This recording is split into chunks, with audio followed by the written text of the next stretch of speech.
Hey YouTube, what's up? I'm Forrest Jorgensen, and this is AFC West Football. No, you haven't seen me before, but this is the very first vlog about what I hope to be many more. Today, we're going to start talking draft grades. I know the draft was a while ago, but I just got around to doing this channel. And today we're going to start with the Denver Broncos because they're my favorite team, and my favorite team always gets to go first. So we're going to start off with Von Miller, the premier pass rusher in this draft and potentially the best athlete. 250 pounds, I believe, 4'4", 40. I think is much more impressive than Patrick Peterson at 220 pounds running a 4'3", 40. So I think he's the best athlete in this draft. And he has a variety of pass rush moves. If you go back, watch tape of him at Texas A&M, he plays with power, he can play with quickness, he has all these different pass rushing moves, and he has a relentless motor, has the best first step in this draft, easily the premier pass rusher, figures to be the Sam linebacker in this in a 4-3 system, playing in undersets so he can be on the line, rushing the passer, not having to worry about covering tight ends and running backs, even though he could very easily do that, knowing that he is as fast as them, or probably even faster than most. Now we go into round 2 with Raheem Moore, safety from UCLA. I just can't believe I did that. Anyway, he now grabbed the premier pass rusher, and now you have the premier center fielder safety in this draft.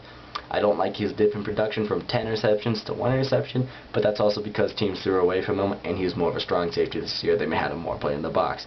But still, this guy's a playmaker. He's dangerous once he gets the balls in his hands, and that's what Dennis Allen liked, who is the defensive coordinator for the Denver Broncos now. He was with the Saints when the Saints won the Super Bowl, and if you remember that, they were creating turnovers like crazy, and that's what they know wins football games. That's what won the Super Bowl. If everyone remembers Tracy Porter intercepting Peyton Manning, turnovers win games, and they help defeat the enemy.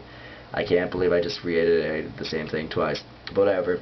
We're going on to the next pick, the next consecutive pick number 14 in the second round, Orlando Franklin. Not a huge fan, not a very good value pick, but it's a need pick. So you pick the best, I think is the best run blocker in this draft. He's a mauler, he's nasty, he's tough, he's versatile, he can play guard, and he can play tackle. I love that about him. Don't love about him is his raw footwork in the pass game. It is atrocious. But whatever, I'm not too concerned about that. You get to go in and go into a good situation. You're asked to start right away, but at least you get to learn from an all-pro tackle in Ryan Clady. I know he's not learning now, but when the lockout's over, you know that he and Ryan Clady are going to be tied at the hip, so he can learn how to run our pass block better than he is doing right now. Nate Irving, not a huge fan of this pick either. Not a value pick, not really even a need pick, more of a depth pick, which I don't think you do in the third round. But I love Nate Irving's story. He got in a car accident, came back, had a very productive season at North Carolina State. And I'm a little mixed about this pick because I think Joe Mays is a better football player than Nate Irving is, and Joe Mays is a fire plug of a player and will be, I think, ultimately win the starting job over Nate Irving. So it's whatever. But whatever. Let's go to round 4, pick 11 with Quentin Carter, cornerback / safety from Oklahoma. I like Quentin Carter. He's good. He's rangy.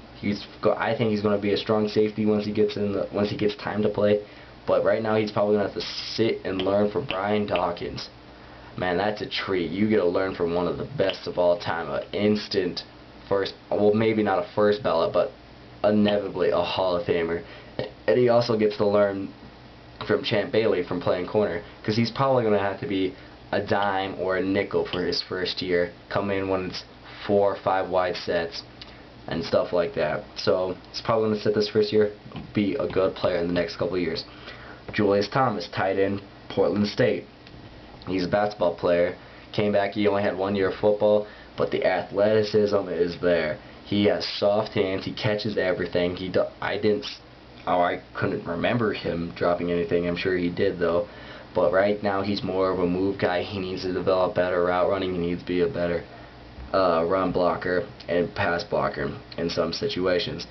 but right now he's going to be more of a move guy, more of a Dallas Clark, more of like an old school kind of Kellen Winslow Sr. kind of guy for right now. But I think down the road he's going to be something special. You can tell the Broncos drafted for down the road in this draft from some of their picks as of to winning right now, which I think is smart because they're going to have some time. Okay, Mike Muhammad, linebacker, California, round 6, pick number 24. Not too well, at this point they're more about getting a special teams player than potential starters. I mean, Mike Muhammad does not have the necessary athleticism to be a Mike, Will, or Sam linebacker in the league. So he's probably going to most likely be a special teams player. Probably won't be amount to anything, more of a journeyman player. Virgil Green, tight end from Nevada. I mean, I saw him as 4th round pick, but microfracture issues came back up during the combine. His knee swelled up, so he dropped to the 7th round. And they probably get the best athlete at tight end in this draft. More of a move guy for right now, and if he clears out medically, could be a very good steal. He's more, yeah, I already said that, he's more of a move guy, kind of like a Dallas Clark. So we're going to have 2 move tight ends that could kind of potentially develop into run blockers down the road. And the last pick, round 7, pick number 44, Jeremy Beal, only a couple picks from being Mr. Irrelevant, but won't be irrelevant to the Denver Broncos. I figured Jeremy Beal to be a 2nd round pick. Falls all the way down to the 7th round. You ask why? Well, he had a very subpar offseason. Not a tremendous Senior Bowl.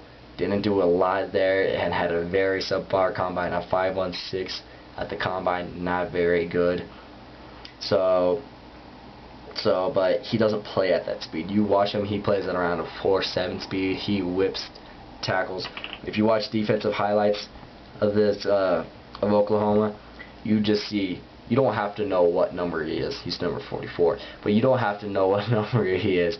He's just always there making plays. That's all he does. He's always around the football. And I love that about a guy.